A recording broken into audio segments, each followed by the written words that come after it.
Transition partners take mental health very seriously. We are now supporting Claro Mental Health Charity, who are local and based in Harrogate.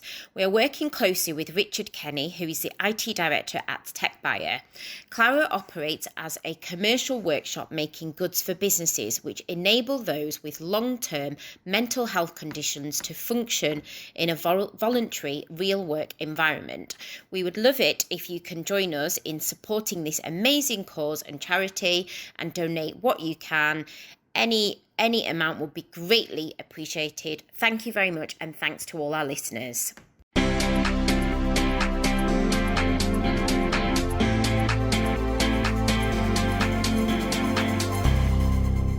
Hi, this is the Let's Talk Leadership podcast. My name's Elly Greening. And my name's Sandra Stewart. On this podcast, we will be interviewing some of the UK's greatest tech leaders. We'll be discussing war stories, battle scars, and their learnings from their journeys. Hopefully, you will pick up some great tips, learn from others' experiences, and have a good laugh along the way.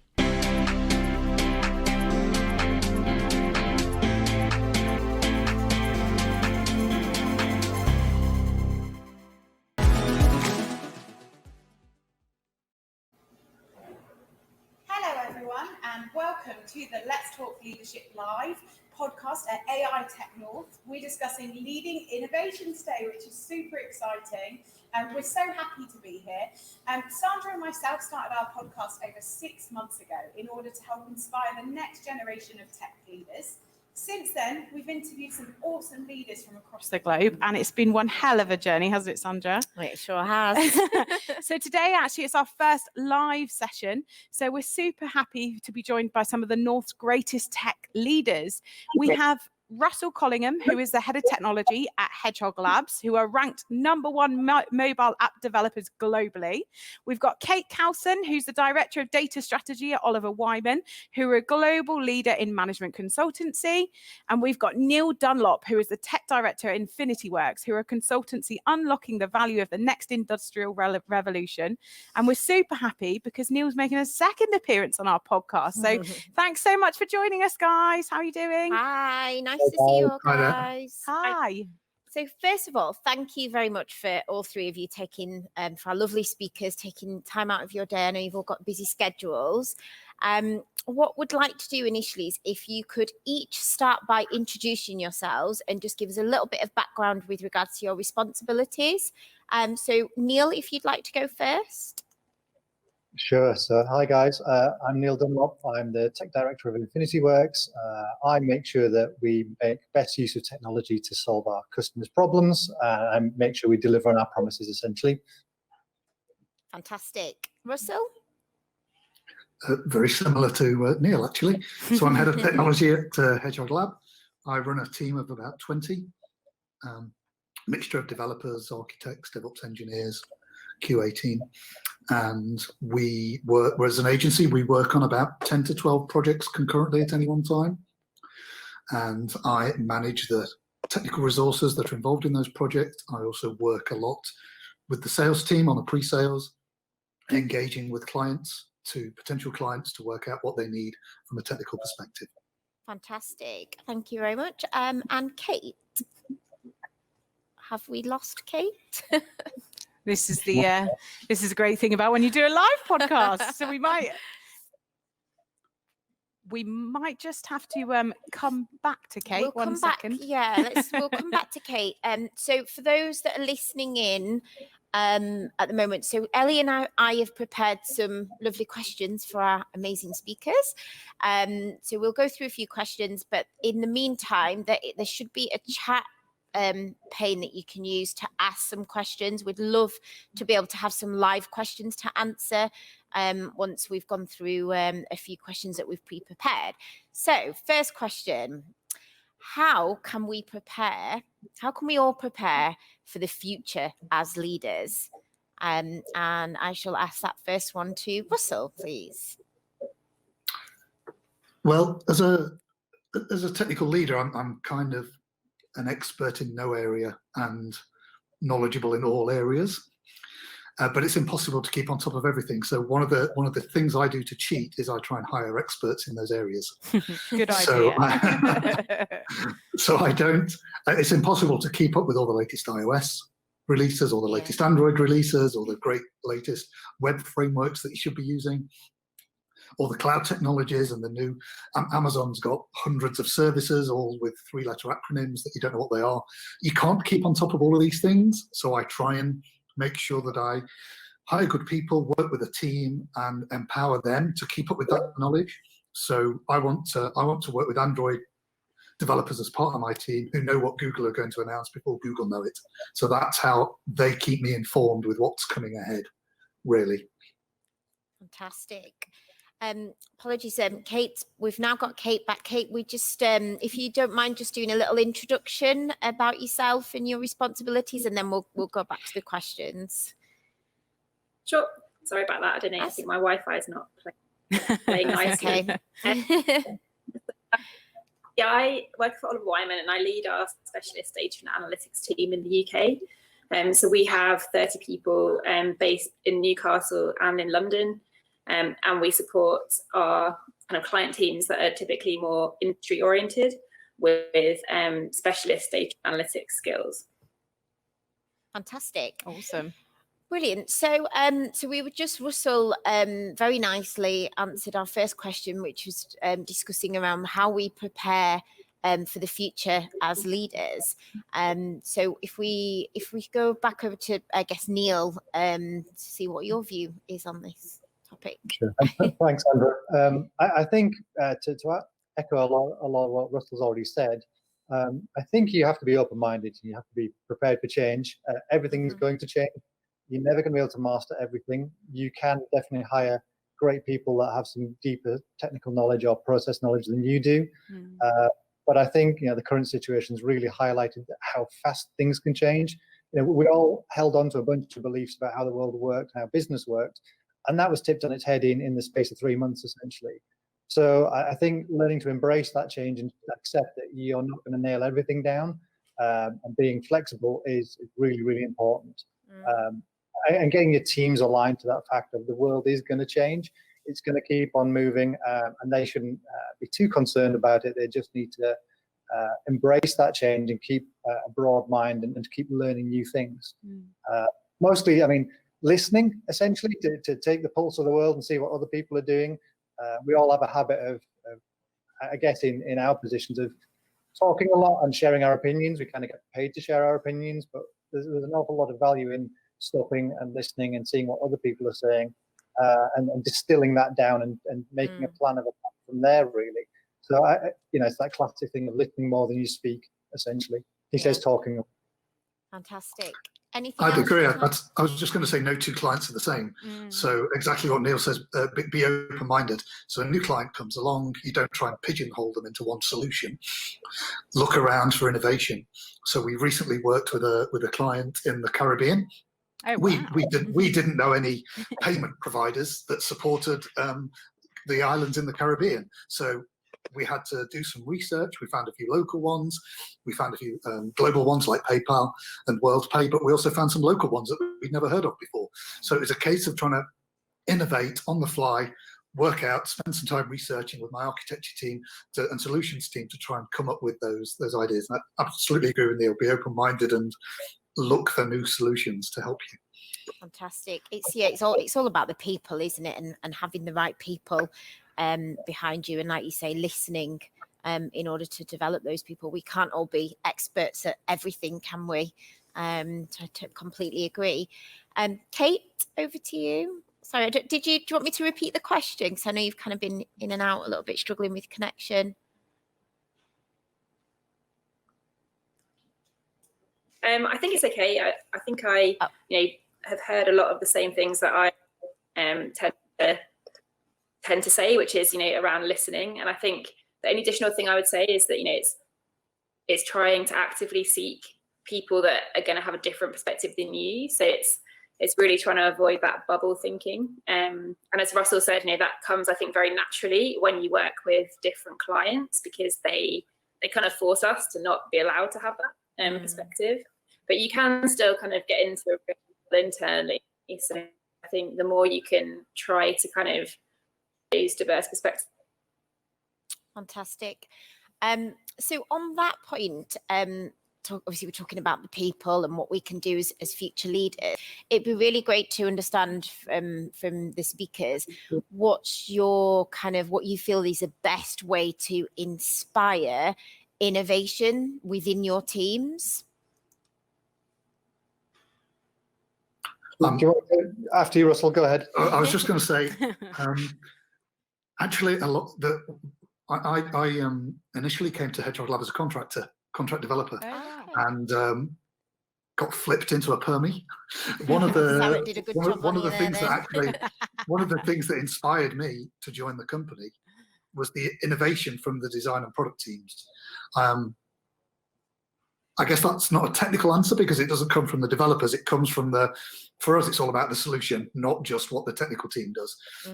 And we get our design teams and our product teams and our user research teams to innovate with the client. And I'd never really worked with such a great team, and I was inspired by them to want to join the company. So it's not necessarily, doesn't necessarily come from my team as the developers. It comes from the other parts of the company that fit together to give you a great solution, which we can enjoy building as developers. Fantastic, great example. Over to you, Neil. Yeah, and I think specifically as a leader, what you can do is, I think you should strive to kind of set an expectation of an outcome rather than an output. So we need to look at what we're trying to achieve, and you need to be clear about that with your team or teams, and then essentially back off, get out of the way, give them space to innovate, give them to figure out how to solve that challenge. So you set the challenge, but you let them figure out how do we do that. They'll probably have better ideas than you will. If you kind of are prescriptive about how they solve a challenge, you're kind of starting to build this learned helplessness that the people do exactly as they're told. And it might go quickly at the start, you might get the result you ask for, but at some point you'll run out of ideas yourself. You are for a finite solution, you're looking for a creative thinking, and they have to kind of exercise that muscle a little bit. So it has to be okay to fail as well. It has to be okay to get it wrong and take a few detours. And as long as everyone's shooting for the same outcome, you might go there in a totally different route than what you expected. And that's what your team are for. Let them do it. So set the expectation and get out of the way is the big one for me. I agree. I don't have time to stay on a project. These guys are doing it full time. I have half an hour to pop in, frame what the problem is, help if they need help, but then let them run with it and have lots of failures and then come up with an outcome. That's a really good point. I like what Cate said as well. We have the phrase in our company about in relation to what Cate said about not bringing in people who are always the same thinking. We call it bringing in some extra DNA, some external DNA, some fresh DNA into the company. So if you're all a Microsoft stack company, bring somebody else who's different. It gives you a different perspective. I love that, the mention of fresh DNA and just in general different thinking, that creative thinking that Neil said is going to inspire diversity in your teams, which is fantastic. Now, using cross-skilled teams as well, I think is important. Yeah. So don't just have all the technical team in. Throw design in there. Throw product in there. Throw some of the QA team in there, for example. Just have that mixed skill set team to help come up with solutions. 100%, definitely. Now, as a recruiter at heart, and this is something that I often get asked, but how do you think skills in tech will need to change, prepare, I guess, adapt for the future ahead of us? So, Neil, you've got aggressive growth plans at Infinity Works. You've scaled up beyond belief in the years that we've known you. So I'd love to know your take on this. I think the skills that we will require of our teams will definitely change. And I think they'll become more generalist. I think it'll be a little bit of specialist skills, but a lot more generalist. So as technology gets a bit more commoditized and some of the complicated things get easier to do, I think we're going to start to place an emphasis on the human skills, the thinking and the decision making and the creativity, and being able to distill a load of options down to the most effective choice. And I think it's those things that will make a real difference. The technical skills are still really, really important, but being that focused on one piece of tech for your entire career, I think that'll move away a little bit, and we'll start to see people who have a very broad set of skills. And the thing that differentiates them is the way they think about things. So, AI is becoming a bigger and bigger thing, and things are getting much more commoditized. So focus on the human skills that only a human can do, that you as a human being can really get good at. And I think that is the decision making, the creativity stuff. I love that. I think particularly we focus a lot on diversity and inclusion and bringing in the next range of tech talent into our market and into our industry. So I think by being able to, by someone like yourself promoting that it's not just a technology that you need to learn, it's an approach, it's a way of thinking. There's so many people that can then move across into tech, which is fantastic, because that's what we all need, right? Great talent within our market. What about yourself, Russell? What do you think about how we can prepare? It's a really good point from Neil. So I did my PhD in AI 25 years ago, Wow. and then I taught at the university. You AI should was be a here very today different on the stage with us. AI was a very different landscape then. It was all about people obsessing how to get from 70% accuracy to 70.1% accuracy. And the key shift now is that AI is almost a solved problem for a lot of the underlying tech. Speech rec, we don't think about it. Image recognition, we don't think about it. There's off-the-shelf APIs you can do. I compose an email in Google, and suddenly it's predicting what I'm going to write. I just have to say, well, yeah, that's the right answer. I'll hit tab, and it fills in a whole sentence for me. The challenge now is, like Neil says, it's not about obsessing about those individual parts of AI or parts of tech. It's how can we use them, and how can we turn them into great products and great solutions. And the fact that Google just slipped in this predictive text into emails blew my mind when I first saw it. I was just, wow, this is incredible, you know? Absolutely incredible. And that's what it's all about now, is using innovation, products. How can we make great products out of this? That's fantastic. Now, with your current teams then, how do you ensure you and your team's skill sets are remaining relevant and up to date, and how can we encourage this as leaders? I think you've got to take a mix of approaches, really. So it's got to be some formal training. You know, sometimes certification and formal training is the way that works for the individual. Some people like structured approach. Other people want more informal training. But I think the big thing really is giving people an opportunity that once they've started to learn a tool or a technique or something that's important to them, is give them an opportunity to practice that thing, to try it out for real. And give them a safety net to get it wrong as well. You know, you've got to start to put those skills into real use at some point. That's quite scary. You know, if you want people to step up and stretch themselves, they need a safety net around it. You know, somebody's got to say, "Well, give it a go. You know, what's the worst that could happen? We'll make sure that there isn't any negative consequence for us or the client or for yourself." So you've got to keep giving people those opportunities to try new things out. Otherwise, they will get a bit bored and they will get a bit fed up.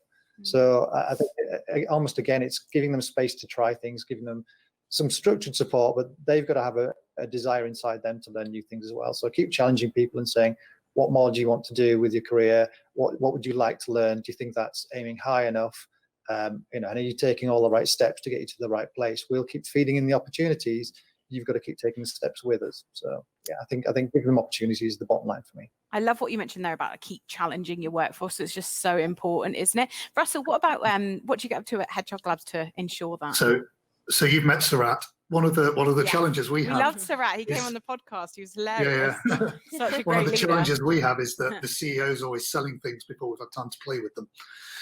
So you know, it's trying to think of an example. Let's say when Face ID or Touch ID came out on the iPhone, he'd already sold it to a whole load of customers. We'd never had a chance to play with the APIs. So that was a big problem. That was a big problem for me. So one of the things that I've introduced into Hedgehog Lab is the concept of having hack days. So we don't do it as a company wide, we do it as a platform. So the iOS team gets together for a day off projects. I was going to say we put them in a room and lock the door, but everybody's remote still at the moment. Put them into a virtual room and let them innovate and play with some of the new tech that comes out. Because working as an agency, it's quite fast paced. Clients want this, clients want that. You don't get time to step back and play with new stuff. So how the hell do we know how long it's going to take when there's that ticket on the Jira board and says in Sprint 4 implement Face ID, and we've never even played with it. We don't know if it's going to take 1 day or 5 weeks. So let's have a play. So have hack days together as an iOS team, play with some of the new cool stuff that comes out, AR, VR, whatever, and learn about it, write some blog posts, do some videos so that the commercial team know how to sell it, what they can sell. So that's what we're trying to do. So not on a whole company basis, just on a platform basis. Let the Android guys sit together and play for a day or two. Let the iOS guys sit and play together and play with some of the new stuff and learn it and understand what its limits are and how we can use it in our projects in the future. And then that can feed back into the sales team to use it as a commercial opportunities. Perfect. Just before, actually, sorry, Sandra, just before we go into some more questions, it'd be great if any of the listeners have got any questions. We are doing a live Q&A, so hopefully at some point, we're live at the moment, so we'll see, but hopefully it should come up on our screen, all the questions that you're asking. So feel free to pop in some questions direct, and we'll try and get through some of those for you today. Fantastic. Absolutely love that idea, Russell. I think that's great. And it should obviously help you retain and attract talent longer term, because it sounds like it's a really cool, exciting idea for the guys to, obviously, as you said, hands-on. Yeah, definitely. Hands-on. And bringing the teams together as well, like real team spirit. And, you know, it sounds like you're bringing those people along with you on the journey that you're taking as a business, which is fantastic. Brilliant. So what can we do as, I mean, obviously the community, our community, hence why we're here, AI Tech North, the tech community in the North is absolutely fantastic.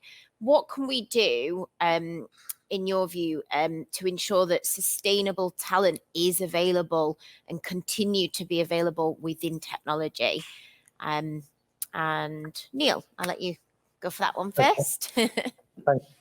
I think it's two things probably is sharing more, which is really hard in the current situation. But I think in the North there's a really great scene of meetups and events and us sharing information, sharing knowledge, and sharing our skills with each other and skilling each other up. There's a great network of ways of getting people who are new to tech into the discipline. Things like Code Up are a great idea. And we invest, it's time and it takes money to do it, but ultimately we'll all reap the rewards. So things like our academy scheme is going from strength to strength and taking some huge intakes this year. We work on a thing called generation.org with partners to train people up from disadvantaged backgrounds in data skills. I think we all have to accept that if we want a strong, vibrant community, we've got to spend some time and some money on this essentially. And bring people in from lots of different backgrounds, because they'll add something to the community and to our discipline, and we will all learn new things and we'll get different perspectives, and it will drive innovation and it'll drive a richness in thinking. Everybody has that capability in them, and if we give them a chance and a kickstart, who knows where the next leader comes from, who knows where the next brilliant genius comes from. If we all spend some time investing in that, we'll all reap a reward and a benefit out of that. Definitely. 100%. Neil, Cate? Sorry, Russell, Cate. Anything else you'd like to add? I was going to say I'm a big advocate of universities. So we've got 5 great universities within about 30 to 40 minutes drive of us. And I like to give time back to them to tell them what goes on in industry. So being taught a university course is very different sometimes to the real world. Have they ever used Git? Which company doesn't use Git? They don't use it in universities. That's a simple one. But tell them what it's like in a real in a real business compared to university. Give them an insight. So I have input into the content of the courses, have input into projects, do mentoring, give careers talks. I was on with a guy at Durham for half an hour this morning talking about his future career with him as a final year student. He didn't know what he should be doing, what kind of things happen in the workplace, what would be good for his career. Should he do a master's? Should he do a PhD? That kind of thing. That I find that as a great way. We've all been in that position. I find it as a great way to give back a little bit and help prepare people and guide them a little bit. Fantastic. That's a big thing I like to do. Yeah, interesting. Cate, we've got you back. I've been running around my house trying to find a different. I don't know what was happening, but it just kept kicking me out. So, probably one of these guys could answer that question. Well, you're here now. I'm here now. I think, for me, it's around working really collaboratively in that skills space in the ecosystem where you are. In the northeast, Newcastle, kind of at the centre of where we focus our talent programs.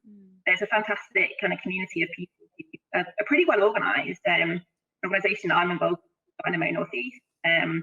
They, really try to pull together people from the private sector to interact with universities, as Russell was saying, but also drive quite fantastic initiatives. Like there's a new high school that's launched in Newcastle that's focused very specifically on technical skills. So, these things take a long time to pay back.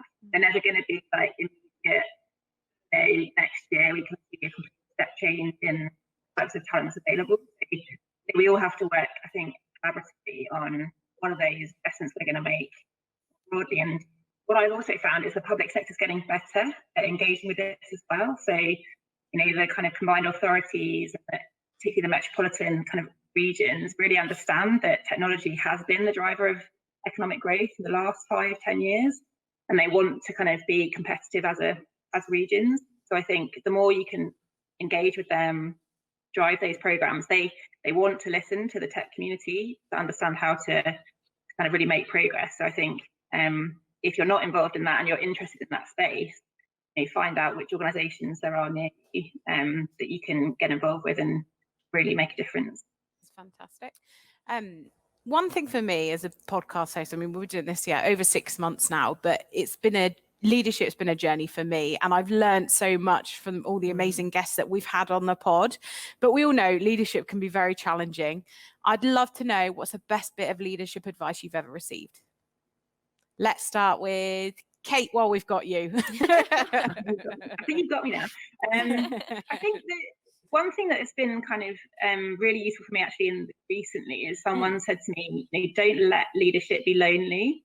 And I think that it can feel like that because you're often, wanting to put on kind of the brave face, people are looking to you for a sense of security and calm and kind of, coming up with the plan, all of that kind of stuff, which in itself can be a big drop.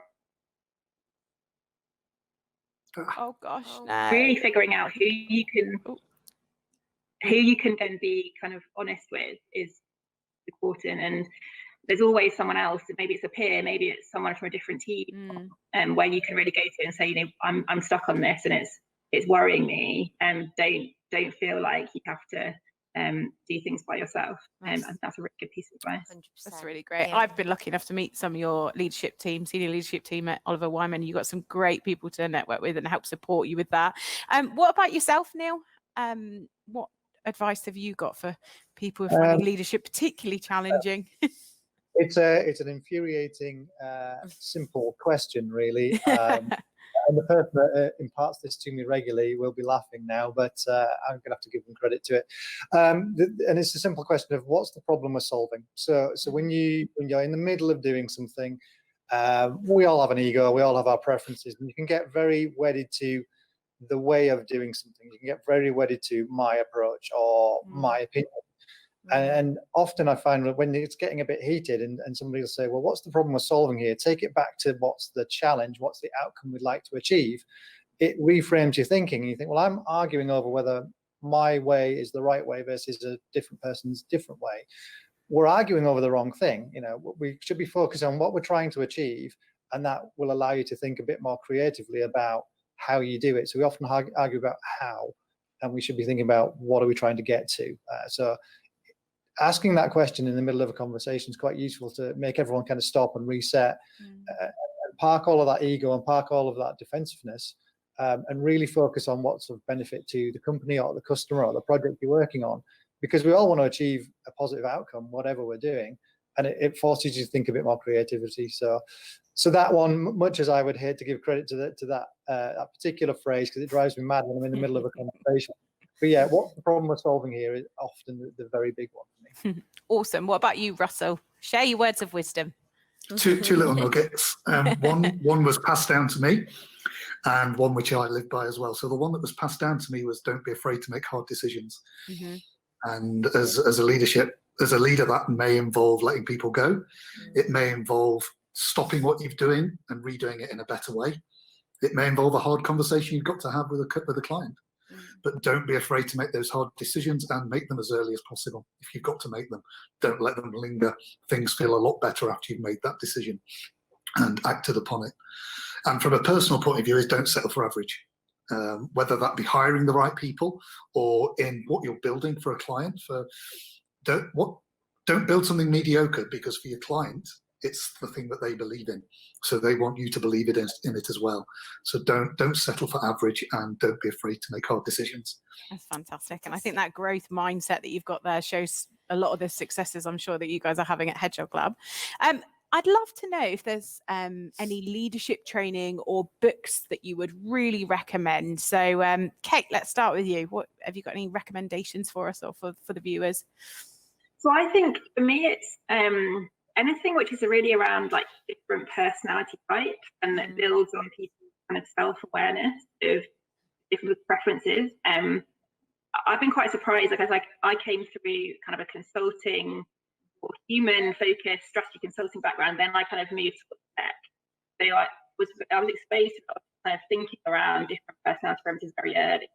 And it surprises me how people with 20 years experience in tech sometimes have never really had a kind of exposure to this concept of like, not everyone thinks like you. And to your points around earlier around, you know, in the heated debate about how to do something, some of the challenges, you've got two different styles. You know, you've got someone who's very, you know, much more introverted, who wants to prepare, versus someone who likes to talk about loud, or you've got someone who sees things very much as they are, and someone else who thinks very conceptually.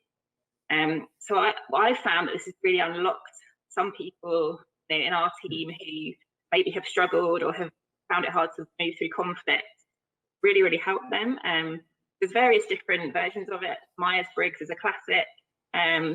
Insights Discovery is an organisation that we work with a lot. Oliver Wyman has a good kind of framework for sort of diagnosing yourself and understanding yourself, and then moving more to kind of how you interact with others and how you teach. So, you know, for me, I think that's a hugely valuable kind of way of thinking that can really change how you with any other human in life, personal life, professional life. And yeah, thoroughly recommend, you know, getting a bit geeky about personality type. Love that. Perfect. Neil, Russell, any other top tips or recommendations? I'd have to agree with Cate there. I think everyone has to go on that journey at some point of, do you understand yourself, and do you understand why you do what you do? Yeah. A bit of an eye opener sometimes when you have yourself played back in a mirror. Oh God, do I really do that? I'm sure we've talked previously that I'm a massive bookworm, so I've always got books I'd recommend. If you're looking at kind of stepping up to lead a team, particularly a technical team, I'd look at the Manager's Path by Camille Fournier. If you're taking the next step, The Effective Executive by Peter Drucker is really great, and you don't have to be an exec to read it. You can be an exec of yourself. So there's a lot about time and energy management and where you put your focus. And as you move on in your career, you tend to get overwhelmed by the amount of work that you've got to do. So you can pick, you need to pick what you're going to spend your time on. It's always a big one for me. And then I guess one a bit further on for kind of growing your organization and thinking about how you grow your organization and empower other people is just a book called Grow by Sandy Hogg, which is really, really good. It helps you think a bit bigger about how do I design bits of the organization for it to be really, really effective and empower other people to start to grow themselves. It's kind of a bit of a culture of innovation at the forefront. We don't want to just go through the motions. We want to think differently, and we want to think about innovation, and we want to think about how we get that to run all the way through the business. So they would be my big three at the moment. I've read a couple of them a couple of times, and Grow is on the bedside cabinet at the moment. So fantastic. Russell, we've just got we haven't got much time left till the next session, so you've got about 10 seconds if you can give us your tip or recommendation. And so to pick up on what Cate said earlier, knowing that you're not alone as a leader is important. So not a book recommendation, a couple of free mailing lists, Level Up and CTO Craft are excellent to know that other people have the same problems that you have. Great. And they aggregate a lot of articles and links to really help you on a weekly basis. Awesome. Yeah, it's great to have your top tips on that one. And also, I guess, from our podcast, Neil's been on our podcast before. We've had plenty of speakers. We've had speakers before from Oliver Wyman and Hedgehog Lab. So please do feel free to follow us on LinkedIn, Transition Partners. We are on Spotify, Apple Podcasts, Google Podcasts. So it's the Let's Talk Leadership podcast. And we've also got another podcast called The Journey of a Woman in Tech. If you are interested in finding out more about female leaders within our industry, that would be fantastic. So please do take a listen. If anyone's got any questions or follow up today, please do get in touch with myself and Sandra on LinkedIn. We'd be happy to answer your questions. But want to say huge thank you to our fantastic guests. I know we had a couple of technical issues with Cate, but yeah, thank you so much, Cate, Neil, and Russell, for your time. Thanks, guys. It's been fantastic. It's been great, really interesting. Yeah, thank you very much. Thanks, guys. Thanks. Thank you very much. Perfect. Thank you, guys. Take care. Bye. Take care. Bye-bye.